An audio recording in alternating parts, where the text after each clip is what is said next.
শহীদদের প্রতি শ্রদ্ধা জানাতে কোচবিহারে তৃণমূলের স্মরণ সভা। শহীদের রক্ত হবে না ব্যর্থ, এই আদর্শকে সামনে রেখে শহীদদের প্রতি শ্রদ্ধা জানাতে কোচবিহারের সাগরদিঘি পাড়ে এক স্মরণ সভা আয়োজন করল তৃণমূল কংগ্রেস। সোমবার আয়োজিত এই শহীদ স্মরণ সভায় শ্রদ্ধা জানানো হয় শহীদ রবিন বিমান এবং হায়দারদের আন্দোলনের প্রতি।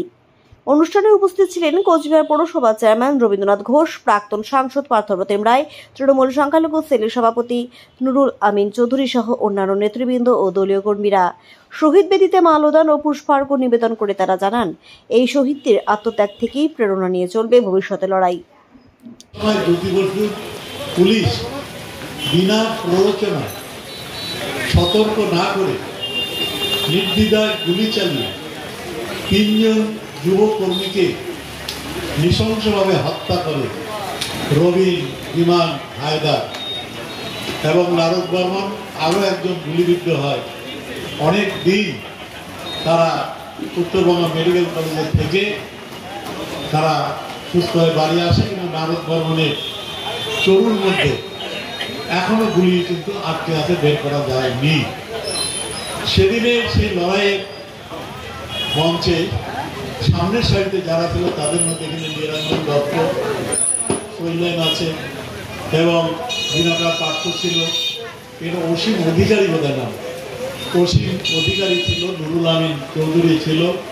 এই ধরনের অনেক নেতৃত্ব সেদিন সামনে থেকে ছিল এবং কপাল জোরে তারা বেঁচে গেছে, যেভাবে বৃষ্টির মতো গুলি চালিয়েছিল। সুতরাং সেদিনে সেই ঘটনা আমরা আজকেও ভুলতে পারিনি। 1988 সালে 4 আগস্ট যে দিনটি ছিল, বেহালায় ভেজাল তেল, বামফ্রন্ট সরকার, জ্যোতিবাবু তখন ছিলেন মুখ্যমন্ত্রী। ভেজাল তেলের জন্য অনেকে মারা গেছেন, অনেকে পঙ্গু হয়ে গেছে। সেই জন্য রাজ্য যুব কংগ্রেসের নির্দেশে আমরা কুচবিহার জেলায়, আমি নিজে সাধারণ সম্পাদক শৈলেন বর্মা আমার পাশে দাঁড়িয়ে আছে, শৈলেন বর্মা, পার্থনাথ সরকার এবং বিজয় ঘোষ এবং আরও নেতৃত্ব অনেকে আজকে স্বর্গবাসী হয়েছেন, কেউ জান্নাতবাসী হয়েছেন। প্রদীপ থেকে শুরু করে আমরা যারা তখন যুব কংগ্রেসের নেতৃত্বে ছিলাম, আমরা জেলা যুব কংগ্রেসটা পরিচালনা করতাম।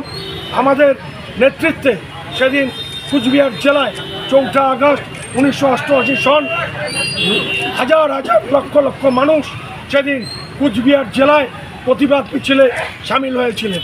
কিন্তু অত্যন্ত দুঃখের সঙ্গে বলতে হয় যে আমরা যখন শান্তিপূর্ণভাবে মিছিলটা নিয়ে যাচ্ছি, সেই মিছিল নিয়ে যাওয়ার সময় আমরা লক্ষ্য করলাম কিছু গুন্ডা, কিছু সমাজবিরোধী, তারা আমাদের মিছিলে ঢিল ছুড়ল।